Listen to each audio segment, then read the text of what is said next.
Michael Chen had purchased the large property on Oakwood Drive 3 years ago as an investment, but he rarely visited in person. The sprawling estate included not only his own modest residence, tucked away behind tall hedges, but also the neighbouring subdivision of 24 townhouses. The previous owner had developed the land but retained ownership, collecting rent through a property management company. Michael had maintained this arrangement, allowing the Oakwood Homeowners Association to continue operating while he remained a silent, invisible landlord.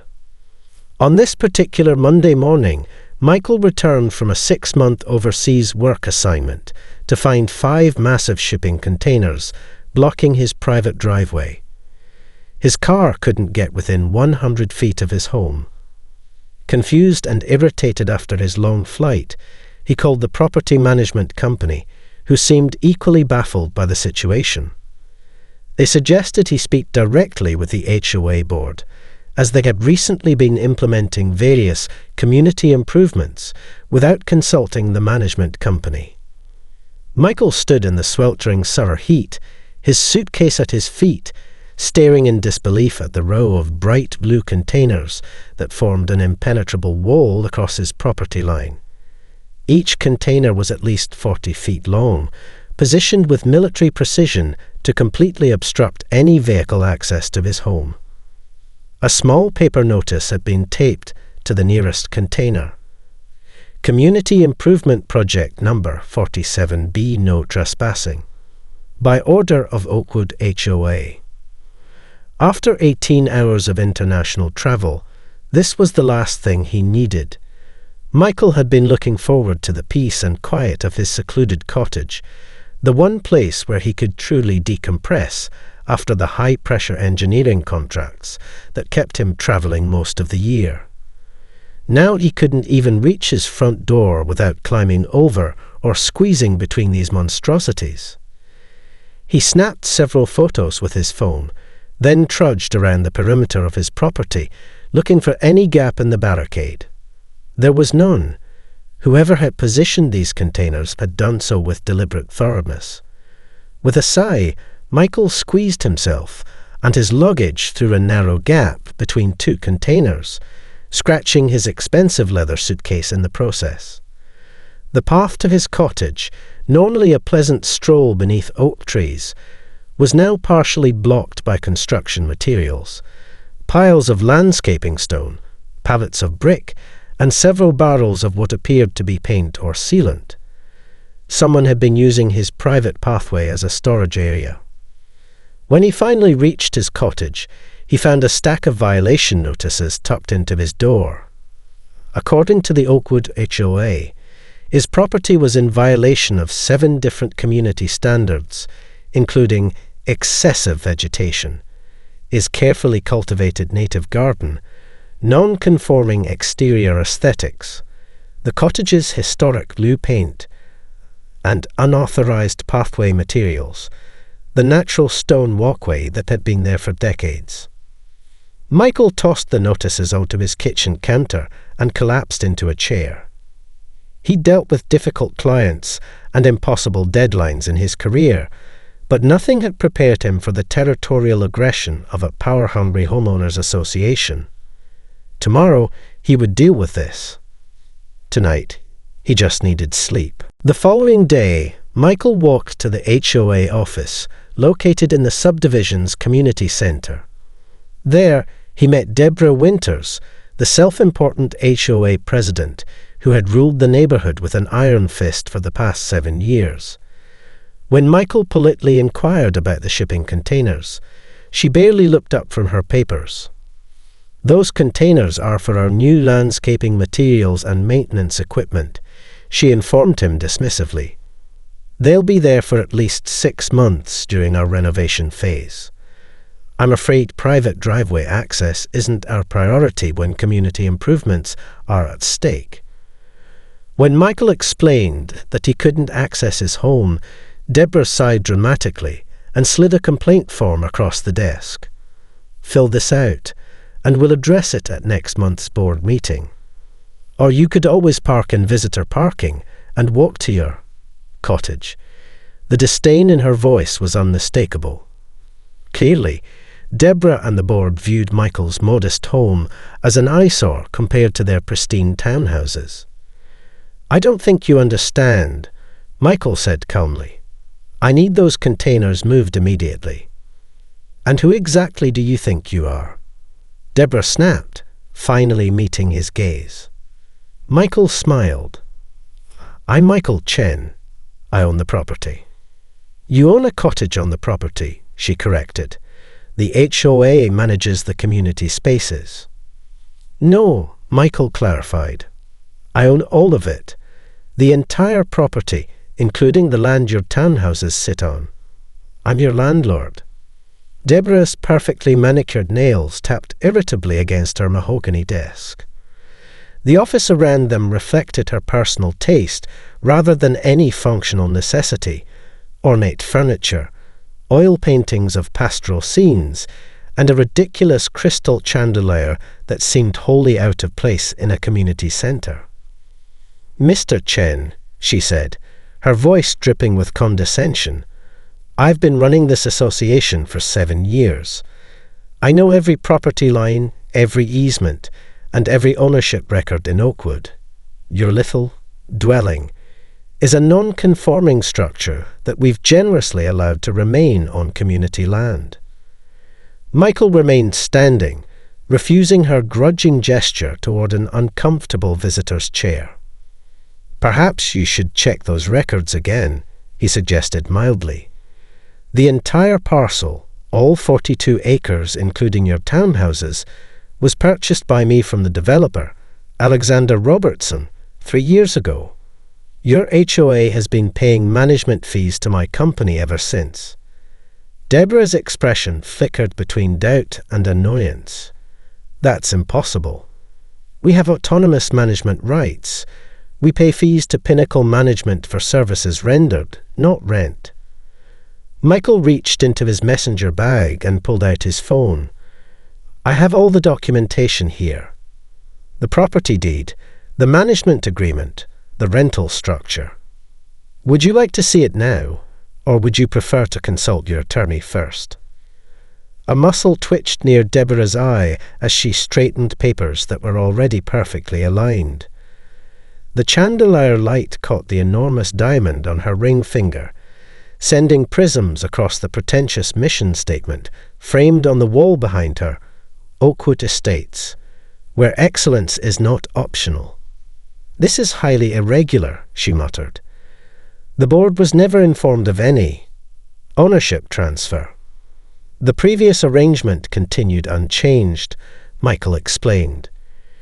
"There was no need to inform the board since nothing in your day-to-day operations was affected. Until now, that is." "Well," Deborah said, rising suddenly to her full height, made more impressive by her 4-inch heels. "I'll need to verify this information before any action can be taken regarding the containers. The beautification project has already been budgeted and scheduled." "Beautification that completely blocks access to my home," Michael pointed out. A minor inconvenience for a major community improvement, she countered with a dismissive wave. "Mr. Chen, if what you're claiming is somehow true, surely you understand that as a property investor, the increased value from our improvements benefits you most of all." Michael's patience was wearing thin. "What would benefit me most of all is being able to drive to my front door.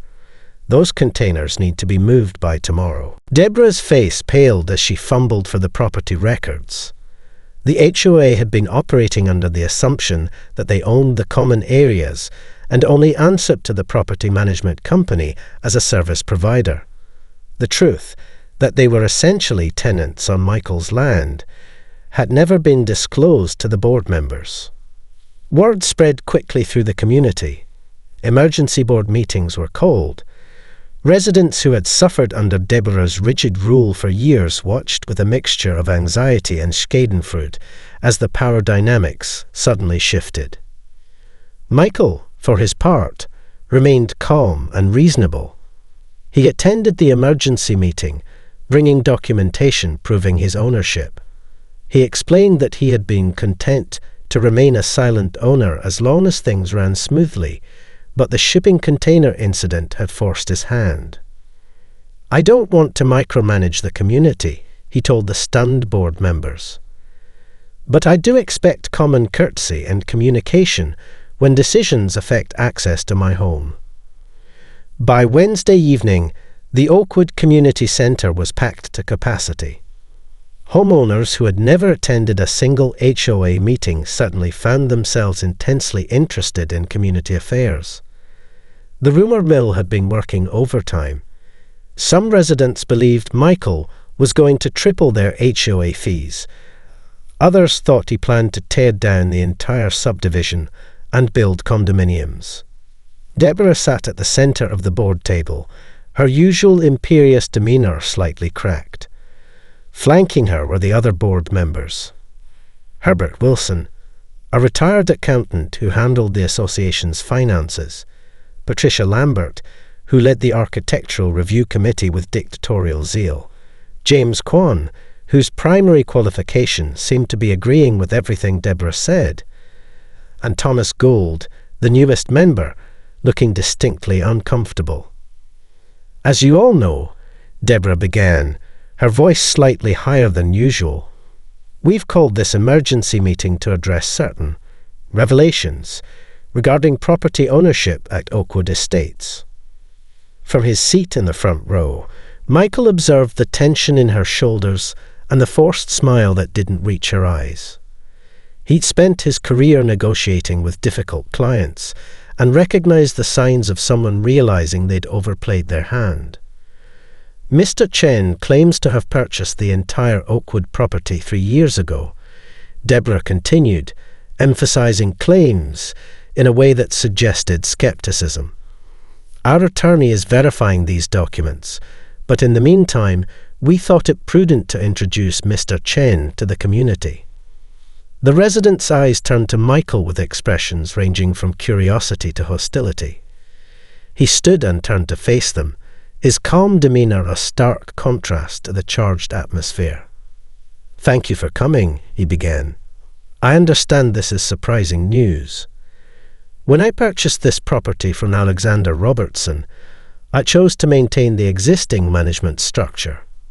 Your homes, your HOA, your day-to-day operations. None of that needed to change just because the land underneath had a new owner." He held up a USB drive.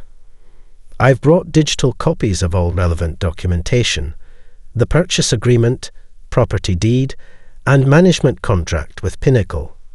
These will be available for anyone who wishes to review them." Herbert Wilson, the financial officer, cleared his throat. "Mr. Chen, if I may, I've been reviewing our payment structures since yesterday's revelation. We've been sending monthly payments to Pinnacle Management, but those were for services rendered, not property rental." Michael nodded. "Technically, those payments covered both. If you examine the detailed breakdowns, you'll see approximately 60% goes to management services and 40% to land lease. It's all quite transparent in the documentation." Herbert's face flushed as he shuffled through his papers. I never saw those breakdowns." "Perhaps you should ask who did," Michael suggested quietly, his eyes briefly meeting Deborah's before she looked away. Rather than accepting the new reality gracefully, Deborah and several board members launched a desperate counterattack.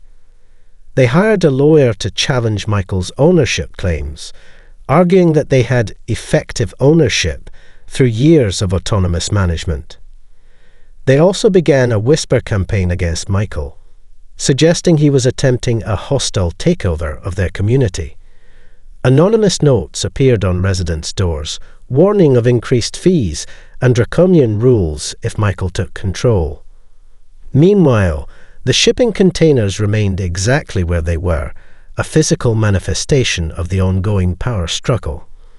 Michael was forced to stay in a hotel while continuing to press for resolution. The situation escalated when Michael received violation notices for his unkempt lawn and unauthorized dwelling modifications.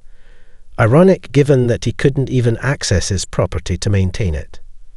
By Friday morning, the battle lines had been clearly drawn. Michael arrived at his hotel's breakfast area to find a copy of the community newsletter. The Oakwood Oracle slipped under his door. The front page headline read, "Foreign INVES war threatens neighborhood stability." The article, written by Patricia Lambert, but clearly influenced by Deborah's rhetoric, painted Michael as an absentee speculator whose only interest was maximizing profits at residents' expense. The piece conveniently omitted that Michael was an American citizen born in Chicago, focusing instead on his international work and Chinese heritage. The not-so-subtle xenophobia made his stomach turn. When he checked his email, Michael found a formal letter from Randall Perkins of Perkins and Associates law firm, representing the Oakwood HOA. The message was filled with legal jargon, but the essence was clear.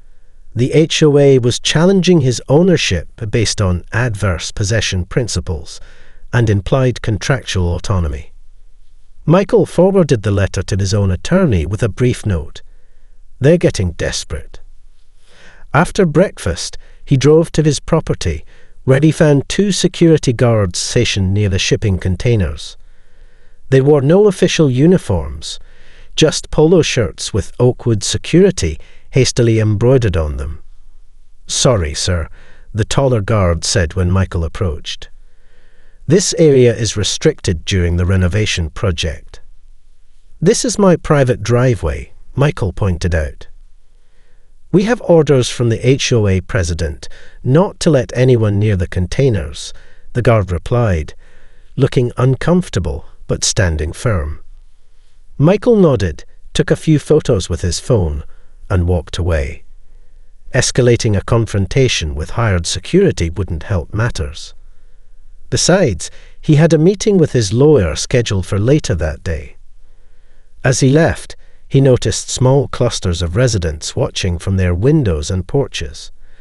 Not everyone seemed pleased with the HOA's heavy-handed approach.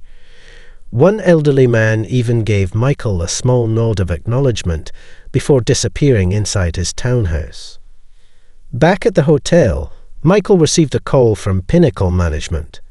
Janet Williams, his account manager, sounded apologetic. "Mr. Chen, I'm sorry to inform you that the HOA board is attempting to terminate their contract with us. They're claiming that your ownership documents may be fraudulent and that continuing to process payments to you could make us party to illegal activity." Michael sighed. "Let me guess. They're withholding this month's payment." "Yes," Janet confirmed. "And they've already interviewed 3 new management companies. Ms. Winters seems determined to sever all ties with you as quickly as possible." "Interesting strategy," Michael mused. "Refusing to pay rent to challenge ownership. I wonder if she's tried that with her mortgage company." After hanging up, Michael sat at the hotel desk, methodically developing his response. He wasn't angry. He'd dealt with far worse in international business. But he was disappointed by the pettiness of it all. He'd hoped for a reasonable resolution, but Deborah Winters clearly had no intention of relinquishing her perceived authority without a fight. 2 weeks into the standoff, Michael received an unexpected visit from Sarah Rodriguez, a long-time resident who had frequently clashed with Deborah over arbitrary rule enforcement. "Many of us are actually relieved to learn about your ownership," she confided. "Deborah has turned this place into her personal kingdom, and people are fed up." Sarah introduced Michael to a group of residents who had been documenting the HOA's overreach for years. Improperly allocated funds, selective rule enforcement, and rejected improvement requests that didn't align with Deborah's personal aesthetic. With these residents' help, Michael learned about hundreds of thousands of dollars spent on vanity projects while necessary infrastructure repairs were neglected. The shipping containers themselves contained luxury landscaping materials for Deborah's pet project, an elaborate community entrance that heavily favored the properties owned by board members. Armed with this information and support from the community, Michael implemented his response. He didn't want revenge, he wanted reform.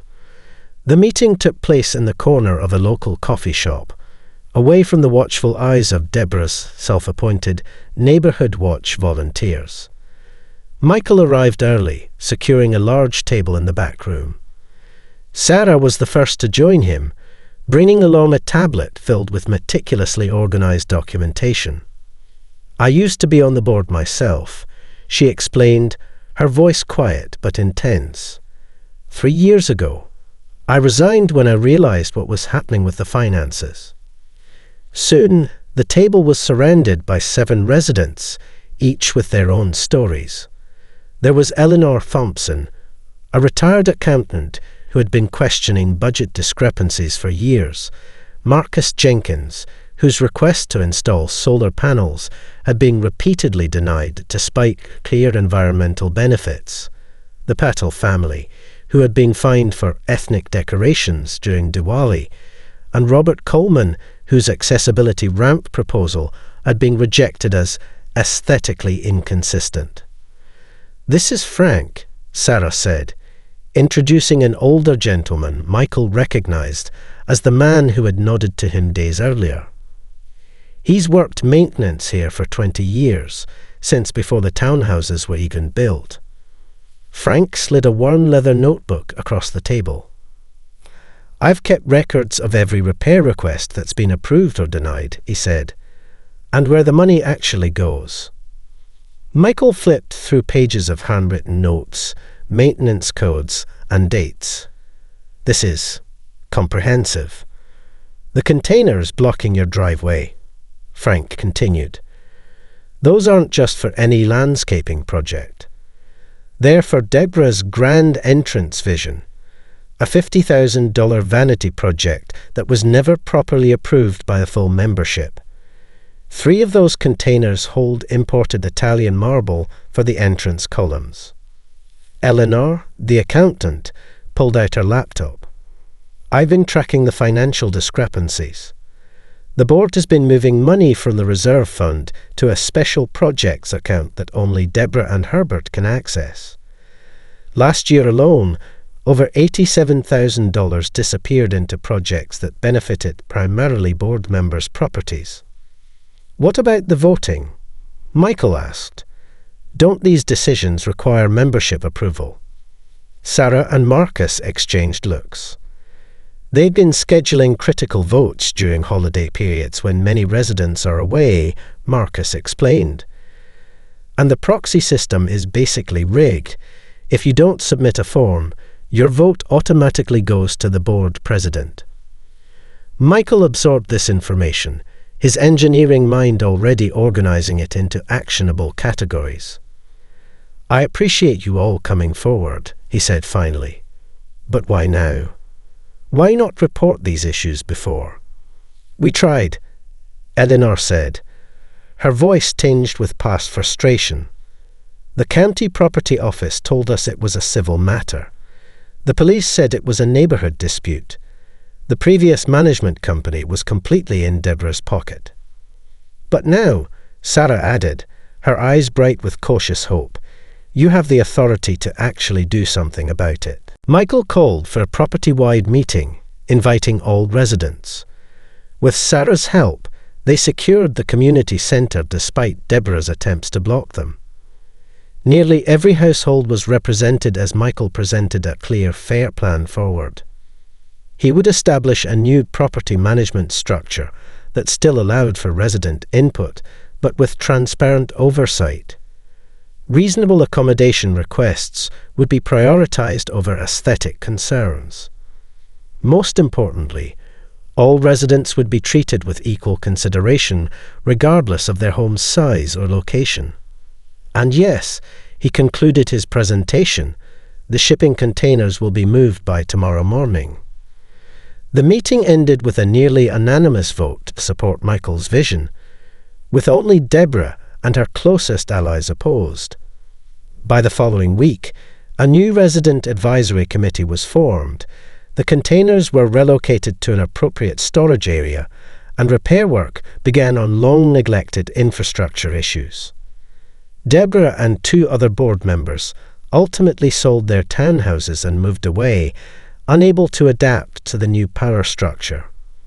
Michael kept his promise not to micromanage, visiting quarterly for transparent review meetings that quickly became celebrated community events rather than dreaded confrontations. As for Michael's cottage, he decided to renovate it into a comfortable permanent home. He discovered that living among neighbours who respected rather than resented him was far more rewarding than remaining an invisible investor. The property value increased substantially under the new management approach, but more importantly, Oakwood Drive transformed into the kind of community where people genuinely wanted to live, shipping containers not included. The day of the property-wide meeting arrived with an atmosphere of nervous anticipation. Michael had rented a proper sound system and arranged the community centre with additional chairs borrowed from a nearby church. Sarah and her allies had worked tirelessly to ensure every resident received a personal invitation. Deborah arrived 15 minutes early with Herbert and Patricia flanking her like bodyguards. Her expression soured when she saw the professional setup and growing crowd. "This meeting has not been properly authorized," she announced loudly. "The board has not approved use of the community centre for this purpose." Michael stepped forward with a calm smile. "As the property owner, I'm authorizing it." He gestured to the door where his attorney stood with a file folder. "My lawyer has prepared a complete explanation of the legal ownership structure if you'd like to review it again." Deborah retreated to the back row, furiously texting on her phone as the room filled to capacity.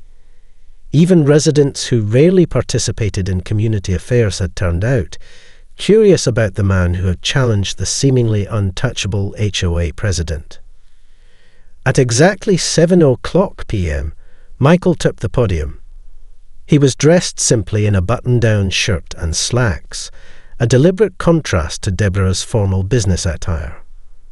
"Thank you all for coming," he began. "I know there's been a lot of confusion and concern these past weeks. Tonight, I want to clear the air and discuss how we move forward together." Rather than dwelling on grievances, Michael outlined a vision of community governance that balanced property values with quality of life. He presented clear slides showing the current financial state of the HOA, including the misallocated funds that Eleanor had documented. "I'm not here to assign blame," he said when murmurs rose at the revelation of financial discrepancies. "I'm here to fix problems."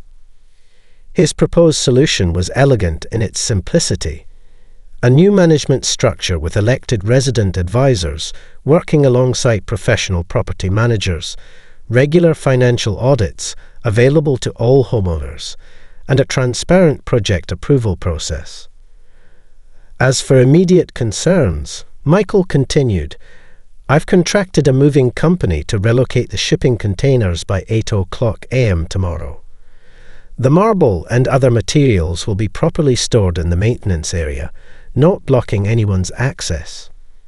When he opened the floor for questions, they came rapidly, but without the hostility Deborah had clearly been counting on. Residents were more interested in how the transition would work than in rehashing old grievances. As the meeting concluded with an overwhelming vote of support for Michael's plan, he noticed Deborah slipping out a side door, her face rigid with barely contained fury. He felt no satisfaction in her defeat, only relief that the community could now heal and move forward.